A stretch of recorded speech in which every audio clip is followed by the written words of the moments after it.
বছরের শেষ Bangla cinema খিলাড়ির table collection হলো কত? আর প্রথম দিনেই বা কত হতে যাচ্ছে এই মুভির বক্স অফিস কালেকশন? চলুন সেটাই জেনে নেওয়া যাক।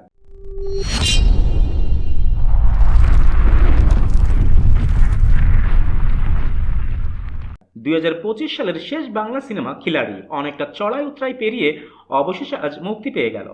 মোহাম্মদ শফিউল্লাহ পরিচালিত, জারা আমান শাহিন শাহ ও নানা সাহা অভিনীত এই মুভি নিয়ে দর্শকদের মাঝে আগ্রহের সিটে ফোঁটাও নেই। তবুও দেশব্যাপী 15টি সিনেমা হলে মুক্তি পেয়েছে সিনেমাটি। আর মুভির প্রথম সপ্তাহে টেবিল কালেকশন বা মিনিমাম সিকিউরিটি মানি বলতে যেটা বোঝায়, সেটাও এসেছে এমন একটা অ্যামাউন্ট যেটা বলার মতো নয়। খিলাড়ি একটাও সিনেপ্লেক্স পায়নি, যা পেয়েছে সবই ওই single screen based cinema hall. আর মুভির প্রথম সপ্তাহে টেবিল কালেকশন এসেছে মাত্রই 2 লাখ টাকা। মুভির নায়ক নায়িকা একেবারেই নতুন, আর মুভিতে নানা শাহর বাইরে কোনো অভিনয় শিল্পীর ফেস ভ্যালু নেই বললেই চলে। তারপরেও ধারণা করা হচ্ছে এই মুভি প্রথম দিনে দেশীয় বক্স অফিস থেকে গ্রস কালেকশন তুলে আনতে পারে 3 লাখ টাকা।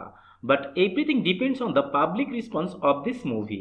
That's it for today. আবারও দেখা হবে নতুন কোনো ভিডিওতে নতুন কোনো মুভির বক্স অফিসের কালেকশনের রিপোর্ট নিয়ে। Till then, tata and bye bye. আর হ্যাঁ, please subscribe, comments and share করতে ভুলবেন না কিন্তু।